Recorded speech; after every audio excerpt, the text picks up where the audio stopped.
Hello everyone. आज हम लोग क्लास 10th का चैप्टर 4 लेसन 4 द्विघात समीकरण के बारे में स्टडी करेंगे। द्विघात समीकरण के बारे में हम लोग पढ़ेंगे। इसका पार्ट 1 वीडियो है। आप लोग पार्ट 1 पार्ट बाई पार्ट ध्यान से देखिएगा और उसको अच्छे से उतारेंगे और अच्छे से उसको समझने का कोशिश करेंगे। तो चलिए सबसे पहले हम लोग द्विघात समीकरण चैप्टर 4 है उसके बारे में समझते हैं। क्या कहता है द्विघात समीकरण, किसको कहते हैं, क्वाड्रेटिक इक्वेशन किसको कहते हैं।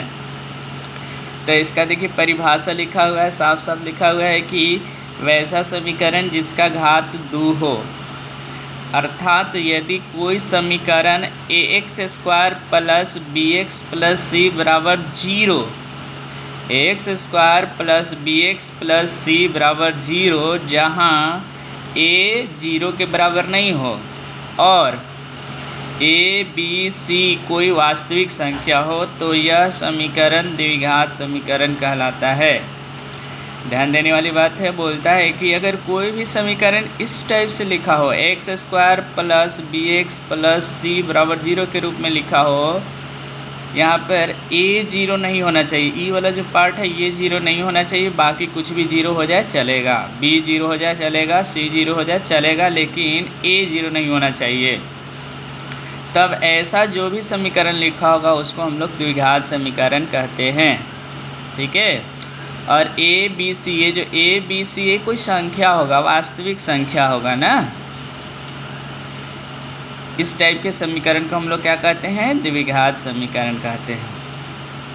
द्विघात समीकरण का मानक रूप या व्यापक रूप इसी टाइप का लिखा होता है, ax² plus bx plus c बराबर 0। इस टाइप से अगर कोई समीकरण लिखा जाता है तो हम लोग इसको कहते हैं कि ये मानक रूप में है, अपना व्यापक रूप में है। देखिए वैसे भी इस समीकरण का घात कितना दिख रहा है, 2 है ना। ऐसे देखिए फर्स्ट में हम बोले हैं कि जिस समीकरण का घात 2 होता है उसको क्या बोलते हैं, द्विघात समीकरण कहते हैं। इसका मानक रूप ये होता है। आपको द्विघात समीकरण में a 0 नहीं होना चाहिए।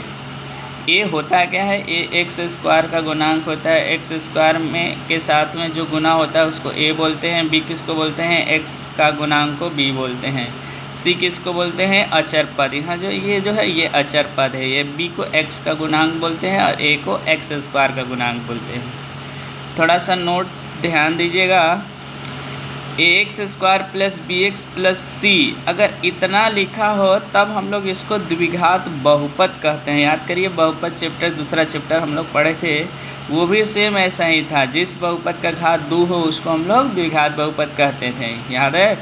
तो हाँ, ये अगर यहाँ ax² plus bx plus c सिर्फ लिखा हो तो वो द्विघात बहुपद कहलाता है, लेकिन ax² plus bx plus c बराबर 0 लिख दिया जाता है तब इसको हम लोग द्विघात समीकरण कहते हैं।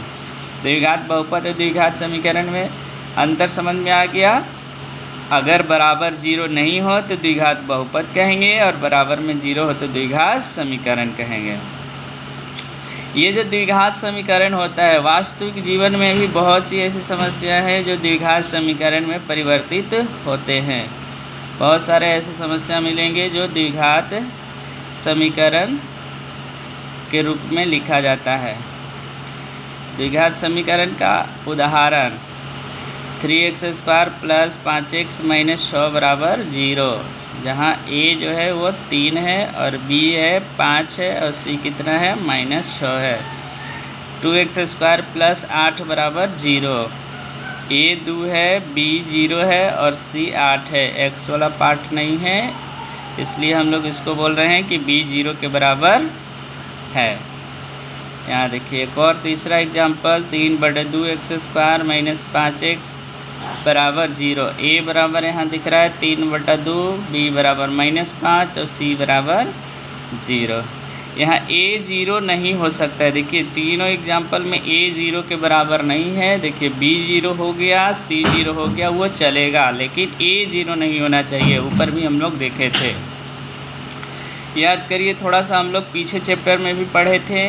क्या पढ़े थे, हम जानते हैं कि द्विघात बहुपद जो पढ़े थे दूसरा चैप्टर, इसमें 2 शून्यक होते हैं, 2 और केवल 2 शून्यक होते थे ना। और वो किसको कहते थे, तो जो बहुपद को शून्य कर देता था, चर का वह मान जो बहुपद को शून्य कर देता है उसे हम लोग बहुपद के शून्य कहते हैं।